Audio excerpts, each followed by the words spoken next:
So again, continuing the revision, continuing from the part 2 of the molecular basis of inheritance. So let's get on to the point. Okay, so we have here the topic transforming principle, and this topic comes under the heading, which is the search for genetic material. Search for genetic material. What was the genetic material?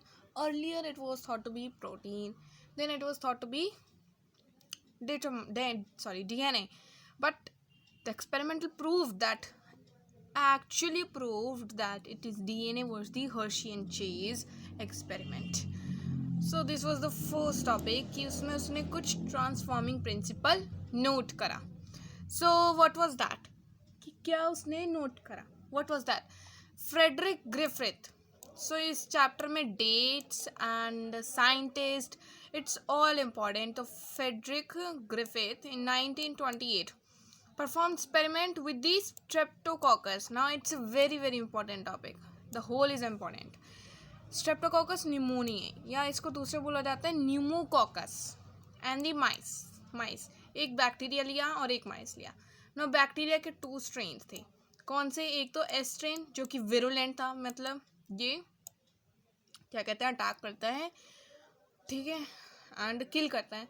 So which possesses a mucilage coat या फिर mucus polysaccharide coat, जैसा NCERT में लिखा है ना, has ability to cause pneumonia, ठीक है ना, अटैक करने की और एज अ पैथोजन एक्ट करने की एबिलिटी है.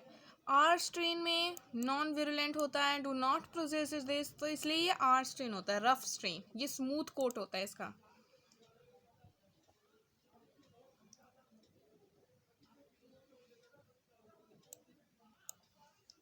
देन ग्रिफिथ, अब यहाँ से एक्सपेरिमेंट शुरू होता है. This is the experiment. Griffith injected R strain bacteria into the माइस. तो उसने देखा आर स्ट्रेन से जो है वो माइस रिमेन्स लिव, मतलब mice is alive, but S strain पे ही डाइड, माइस डाइड. तो इससे क्या पता चला कि एस स्ट्रेन से कुछ जा रहा है, मतलब एस स्ट्रेन से मर जाता है, और ये है विरुलेंट है इसलिए, क्योंकि ये मर जाता है, न्यूमोनिया कॉज करता है.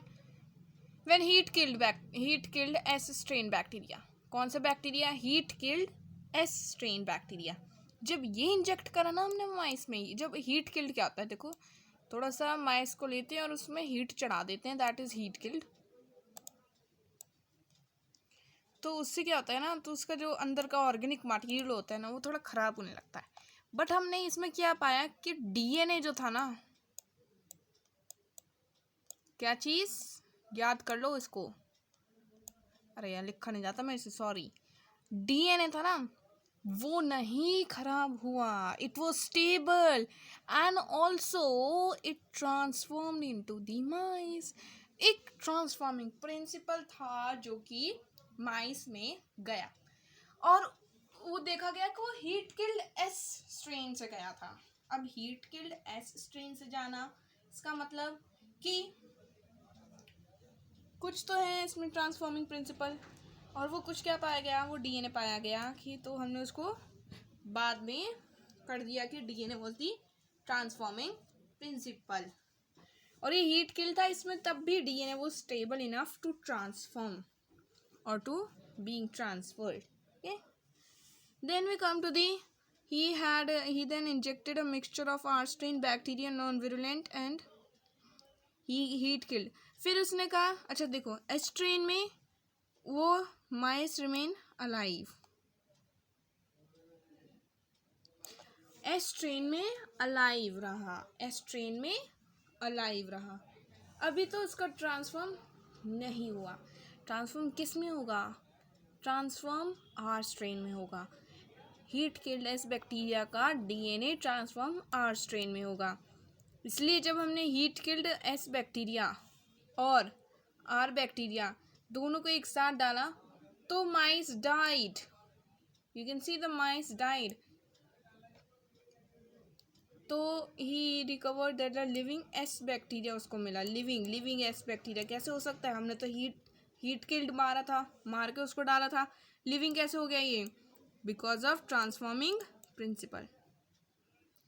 अब इतना समझ आ नहीं रहा होगा आपको, बिकॉज मुझे बहुत जल्दी जल्दी स्लाइड्स ख़त्म करनी है, अदरवाइज ये हो नहीं पाएगा फिर इस पार्ट में। तो वैसे भी ये रिवीजन है कि एक बार आपको करके आना चाहिए था एनसीईआरटी से। ओके, सो इसमें क्या हुआ कि कंक्लूजन क्या निकला है ये लर्न कर लो। कंक्लूजन क्या था कि he concluded that the presence of heat killed S bacteria cause transformation, it caused transformation of some R strain bacteria into the virulent biochemical substance called the transforming principle, but इसकी biochemical nature हमें नहीं पता चली।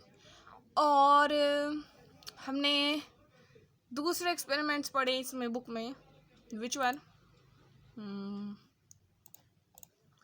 वर chemical nature, biochemical nature actually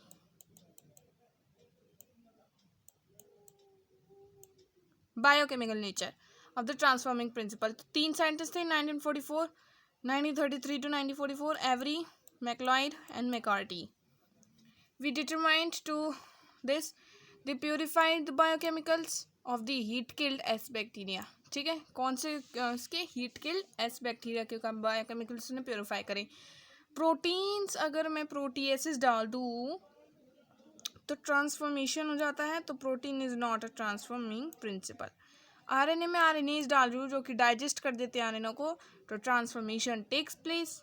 ठीक है, so RNA is not a transforming principle. फिर भी transformation हो रहा है, मैं देख रही हूँ। मतलब इसने बेसिकली ऐसे करा है कि 3 टेस्ट ट्यूब, ये 3 जो भी हैं वो ले लिए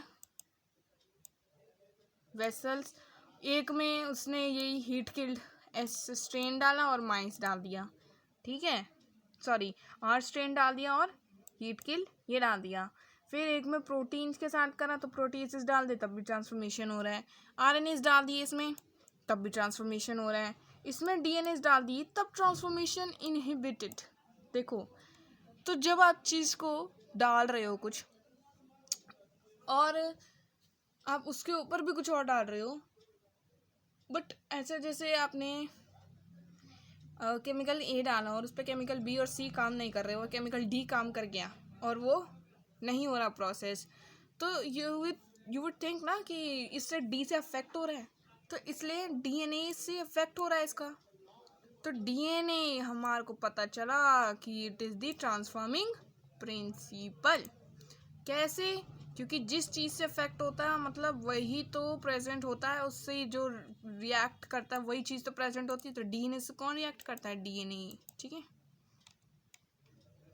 Hershey in the chase experiment, ये बहुत इंपॉर्टेंट है, इसको तो लाइन टू लाइन रट लो, लिख लिख के देख लो, डायग्राम भी है इसका एनसीईआरटी का, वो भी करना है। ओके, सो 1952 अगर बात करें, Hershey and chase performed an experiment on the bacteriophages. Bacteriophages होते क्या है? बैक्टीरियोफेजेस पहली बात तो बैक्टीरिया नहीं होते, they are the viruses that infect bacteria. ठीक है, और इससे पता चल गया था कि DNA is the genetic material. हमने क्या करा, एक तरफ हमने ये लिया, एक तरफ हमने ये लिया, फिर उसको इन्फेक्शन कराया इकोलाई दोनों से, फिर ब्लेंडिंग करा दी जिससे वायरल कोट रिमूव्ड हो गया, फिर सेंट्रीफ्यूगेशन करा दी जिससे वायरल पार्टिकल ही सेपरेट हो गया। फिर हमें पता चला कि सुपर्ना टेंट में नो रेडियो एक्टिविटी डिटेक्ट हुई है, और इसमें सुपर्ना टेंट में रेडियो एक्टिविटी इसमें हुई है और इसमें नहीं हुई है। तो इसमें नहीं हुई है, इसका मतलब कि radio activity detected in bacterial cell but not in supernatant. तो इसका मतलब क्या है कि DNA is the genetic material. इसमें से कौन किसके पास हमने सल्फर डाला था, मतलब डीएनए में फॉस्फेट होता है ना, सॉरी, डीएनए में फॉस्फेट होता है, डीएनए में ये होता है ना ऐसे फॉस्फेट। ठीक है, डीएनए में फॉस्फेट होता है, तो ये फॉस्फेट जो है रेडियो एक्टिव डीएनए में अंदर घुस गया। अब ये कुछ चीज़ इसमें रेडियो एक्टिव हमने डाल दी, तो डीएनए भी क्या हो गया, रेडियो एक्टिव हो गया। डीएनए भी क्या हो गया, रेडियो एक्टिव हो गया। अब वही रेडियो एक्टिविटी हमें डिटेक्ट करी गई सेल्स में और सुपर्ना टेंट में नहीं करी गई। ठीक है, फिर आता है मेसेल्सन एंड स्टाल्स एक्सपेरिमेंट। अब इससे क्या पता चला था हमें, इससे क्या पता चला मिचेल्सन एंड स्टार्ल्स एक्सपेरिमेंट से? इससे हमें पता चला कि हम जो रेप्लिकेशन करते हैं डीएनए का, क्या होता है रेप्लिकेशन। अरे यार रुको,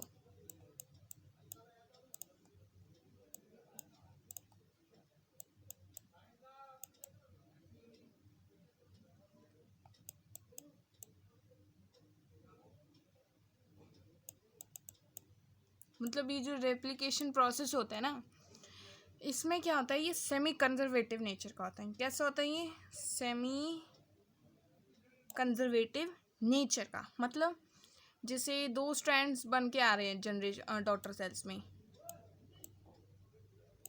तो एक वाला जो होगा ना, अरे ये तो स्ट्रैंड भी मैंने इतने गंदे बनाया ना,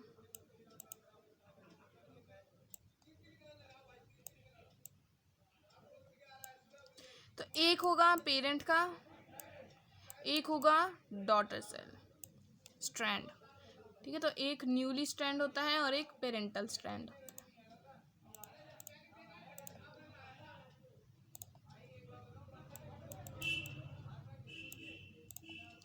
तो इसमें क्या करा हमने, इकोलाई को ग्रोन कराया है, एक तो हैवी आइसोटोप के उसमें फॉर मैनी जनरेशंस, फिर उसमें कपड़े उसमें घुस गया था ये डीएनए में। फिर हमने इसको डिफ्रेंशिएट कैसे कर सकते हैं, by this centrifugation in this caesium chloride density gradient में। अब हमने इसको इकोलाई को मीडियम में डाला नॉर्मल वाले में। आफ्टर 20 मिनट्स में इकोलाई का हो जाता है क्या कहते हैं रेप्लिकेशन।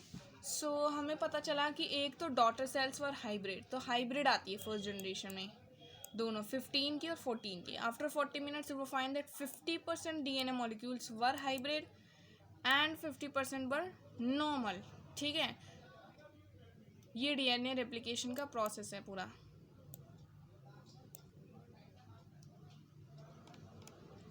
ये रहा, ठीक है।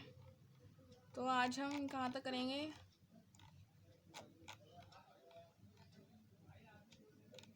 तो ट्रांसलेशन आ गया,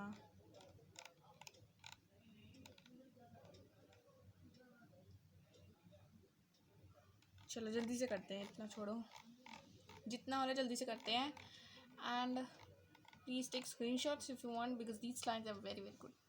सो DNA strand start separating from the ori, ori से होता है ओरिजिन ऑफ रेप्लिकेशन, यूज़ करते हैं हम, रिमेंबर, ठीक है ठीक है। तो this unwinding is called by man enzyme, तो वाई शेप्ड स्ट्रक्चर आता है जिसको हम कहते हैं रेप्लिकेशन फॉर्क। फिर इसके बाद डीएनए पॉलीमराइज अटैच करता है रेप्लिकेशन फॉर्क को, उसमें होते हैं add nucleosides complementary to the parental DNA, और डायरेक्शन क्या आता है पॉलीमराइजेशन का, दैट इज 5' to 3'। हमेशा डीएनए डिपेंडेंट डीएनए पॉलीमरेज इसी डायरेक्शन में पॉलीमराइजेशन करता है। DNA polymerase can not initiate, अब ये जो है ना एंजाइम ये इनिशिएट नहीं कर पाता, ठीक है। तो small segment of primer of RNA called the primer is attached at the start point. Now it and one of the temporal called the leading strand को कर देता है और ये continuously हो जाते हैं, तो इसका हम continuous strand भी कह सकते हैं। जबकि जो दूसरा होता है ना उसमें discontinuous होता है, तो हम इसको ना replication को एक और नाम देते हैं, that is semi discontinuous, yes semi continuous replication। और इसको बोलते हैं ओकाजाकी फ्रेगमेंट्स, हम रिलेटेड जॉइंट करते हैं बाय दी डीएनए लाइगेसेस, और ये बोलते हैं हम लैगिंग स्ट्रैंड्स, ठीक है। इसके बाद accuracy is maintain by the proof reading and any wrong basis and is removed. ये आप देख सकते हो, ये डिसकंटिन्यूस स्ट्रैंड है, ये कंटिन्यूस स्ट्रैंड है, इसको लीडिंग स्ट्रैंड बोला जाता है, इसको लैगिंग। ये हो गए हमारे ओकाजाकी फ्रेगमेंट्स, डीएनए अनवाइंड हो रहा है हेलिकेज से, और ये रेप्लिकेशन फॉर्क था।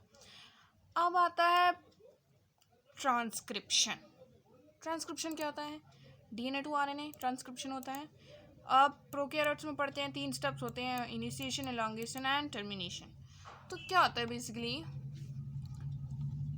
देखो इसमें जो है ना एक एंजाइम पकड़ लो आरएनए पॉलीमरेज, ये आता है इनिशिएशन फैक्टर को लेके आता है, चल भाई चल ट्रांसक्रिप्शन करते हैं, और ये प्रोमोटर साइट पे बाइंड हो जाता है। ट्रांसक्रिप्शन यूनिट के बारे में, ट्रांसक्रिप्शन यूनिट्स में लिखा नहीं, पता नहीं कहीं होगा, यहाँ पे होता है एक ट्रांसक्रिप्शन यूनिट,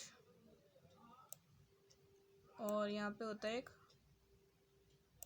टर्मिनेटर यूनिट, ये स्ट्रक्चरल जीन होता है, हम टेम्पलेट भी बोल सकते हैं। तो इसमें आने सिग्मा फैक्टर ऐड होता है, न्यूक्लियोसाइड ट्राइफॉस्फेट ऐड्स होते हैं, RNA form during the process and this termination में अपना टर्मिनेशन फैक्टर आता है जो कि रो फैक्टर होता है, और ये डायग्राम बनाता है। यूकैरियोट्स की बात करते हैं तो यूकैरियोट्स में पहली बात तो कॉम्प्लेक्स होता है, 3 types of RNA polymerase find होते हैं, जिसमें ट्रांसक्रिप्शन आरएमटी मैंने इसको एक शॉर्टकट बताया था। Both the exons and introns transcription कर लेते हैं, फिर नॉन कोडिंग हटा देते हैं स्प्लिसिंग के द्वारा, फिर एडिशनल प्रोसेसेस होते हैं जो कि मॉडिफिकेशन में काम आते हैं, that is capping and telling. इसकी पूरी अच्छी सी डेफिनेशन दे रखी है कि कौन से डैश एंड पे क्या ऐड होता है, और ये छोटा सा डायग्राम है वो हेल्पफुल ना।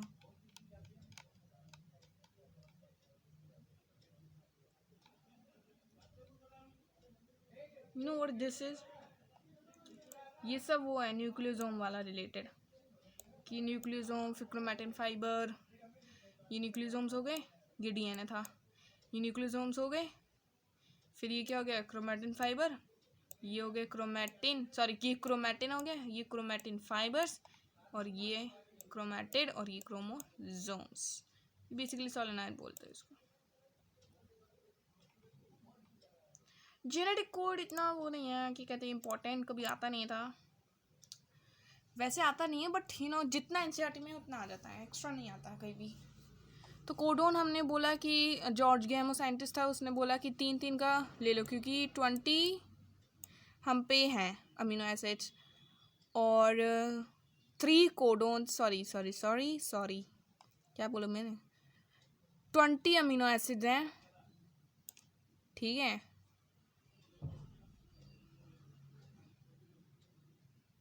एक्चुअली इस टॉपिक को हम बाद में करते हैं, ओके बाय, और कमेंट करना ना भूलना, एंड ऑल द बेस्ट।